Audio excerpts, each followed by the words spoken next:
तो आपने अभी तक बटवारा 1947 का ट्रेलर देखा ही होगा। सनी देओल लाहौर 1947 का पार्टीशन, एक मुस्लिम फैमिली और उनके घर के अंदर रह रही एक बुजुर्ग हिंदू औरत। देश की आजादी मुबारक हो।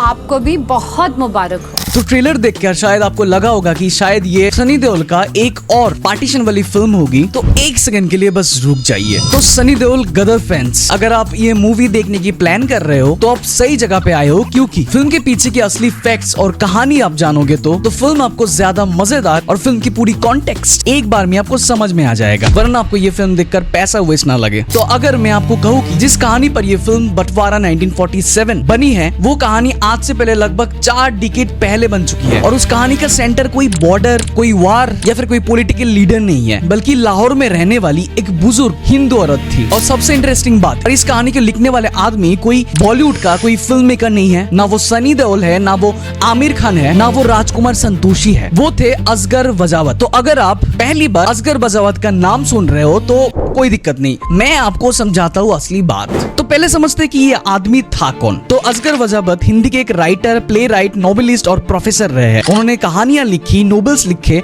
प्लेज लिखे, टेलीविजन और डॉक्यूमेंट्री के काम भी किए थे। लेकिन उनके सबसे फेमस क्रिएशन में से एक कहानी बनी थी जिसका कनेक्शन सीधा 1947 की पार्टीशन से था, और उस कहानी का नाम था जिस लाहौर ने वख्या ओ जमया ही नहीं। एक्शन थोड़ा सा गलत हो सकता है तो आई एम सॉरी, लेकिन इसका मतलब सिंपल है, जिसने लाहौर नहीं देखा वो पैदा ही नहीं हुआ। और इसी एक लाइन ने लाहौर के लिए उस वक्त की फीलिंग्स छुपी है, क्योंकि 1947 में लाहौर सिर्फ एक शहर नहीं था, लाखों लोगों के लिए वो उनका घर था, उनकी जमीन थी।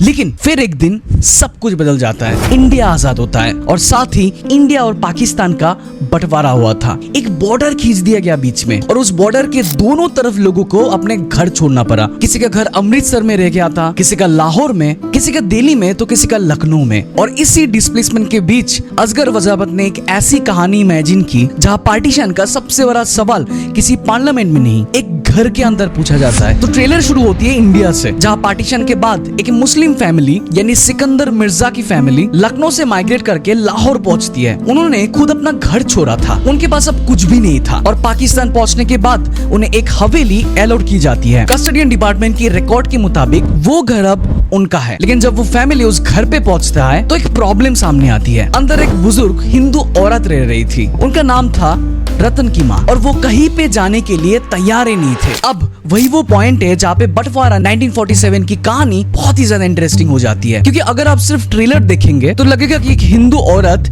एक मुस्लिम फैमिली के बीच कॉन्फ्लिक्ट है। लेकिन असगर बजावत की कहानी को ध्यान से देखेंगे तो समझ आता है कि दोनों साइड्स एक्चुअली पार्टीशन के विक्टिम थे। रतन की माँ अपने घर नहीं छोड़ा, लेकिन वो अपने सारे फैमिली, सारे लोग खो दिए थे, और दूसरी तरफ मिर्जा फैमिली ने अपने घर छोड़ दिया था। तो एक तरफ एक औरत है जिसका घर उसे छीना जा रहा है, और दूसरी तरफ एक फैमिली है जिसका घर पहले से ही छीना जा चुका है। फिल्म की आयरनी देखो कि दोनों ही बेघर है, लेकिन दोनों की कहानी पूरी अलग अलग है। और यही से कहानी सिर्फ पार्टीशन की नहीं रहती, ये इंसानियत की कहानी बन जाती है। शुरू में मिर्जा फैमिली चाहती थी कि रतन की माँ घर छोड़ दे, लेकिन धीरे धीरे जो औरत उनके लिए एक प्रॉब्लम थी वो उनकी जिंदगी का हिस्सा बन जाती है। रतन की माँ उन्हें लाहौर की कहानियां बताती है, उनके साथ वक्त गुजारती है, और एक अजीब सी बात होती है, जिस फैमिली को वो औरत अपने घर से निकलना चाहती थी वही फैमिली धीरे धीरे उनका अपना घर बनने लगती है। पता नहीं आप में से कितने लोगों को ये कहानी की ये खूबसूरती कितनों को पकड़ में आएगा, लेकिन अगर ये फिल्म उस इमोशन से कहानी को प्रेजेंट कर सके तो आपके आंखों से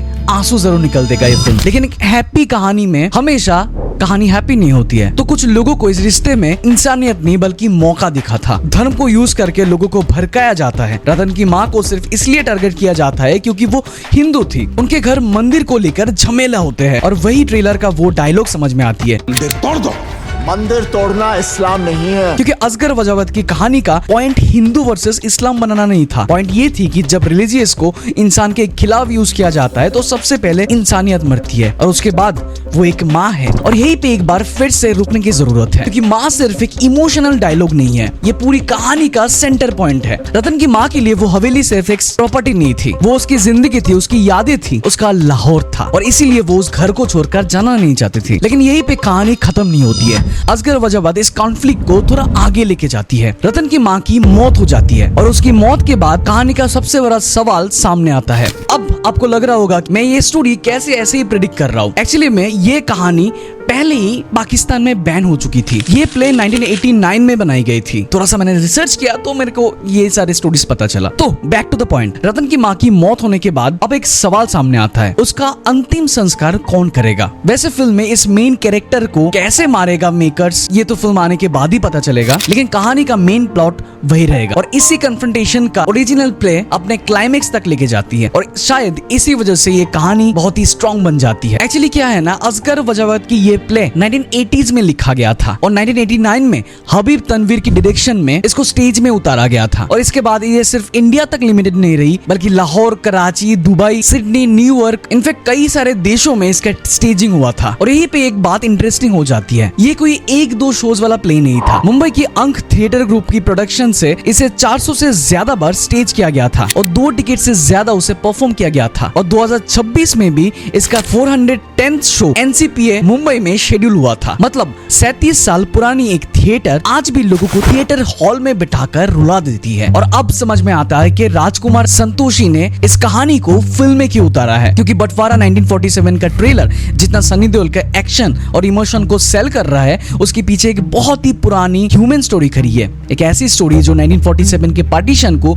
एक नए एंगल से दिखाती है। और इंटरेस्टिंगली संतोषी और सनी देओल की जोड़ी भी लगभग 3 डिकेड बाद वापस आ रहा है। घायल, दामिनी, घातक और अब बंटवारा 1947। लेकिन इस बार सनी देओल का मिशन सिर्फ एक दुश्मन को हराना नहीं है, इस बार उसके सामने एक और भी बड़ा सवाल है, क्या वो एक ऐसी औरत को बचा सकता है जिसे दुनिया ने उसके धर्म की वजह से अकेला छोड़ दिया था। क्योंकि 1947 में सिर्फ बॉर्डर्स नहीं बदले थे, लोगों के घर बदले थे, शहर बदले थे, पहचान बदले थे और लाखों लोगों की जिंदगी एक ही रात में लुट गई थी। और फिल्म की कास्टिंग की बात करें तो फिल्म की कास्टिंग भी बहुत ही ज्यादा इंटरेस्टिंग है। सनी देओल जो कि सिकंदर मिर्जा की रोल पे है, जो कि पार्टीशन के बाद लखनऊ से लाहौर आने वाली है, और प्रीति जिंटा उसकी वाइफ हमीदा मिर्जा की रोल में है, जो गदर की बहुत ही ज्यादा याद दिलाने वाली है, और करण देओल उनके बेटे जावेद के रोल में है। लेकिन सबसे इंपॉर्टेंट कास्टिंग है शबाना आजमी की, जो रतन की माँ की रोल प्ले करेंगे, जिनकी इर्द गिर्द थी ये पूरी कहानी घूमेगी। और फिल्म में अली फजल भी है, जो रिफ्यूजी पोएट नसीर काजमी का रोल प्ले करने वाले हैं। मतलब कास्टिंग को देखकर समझ आता है कि ये सिर्फ सनी देओल की एक्शन फिल्म नहीं है,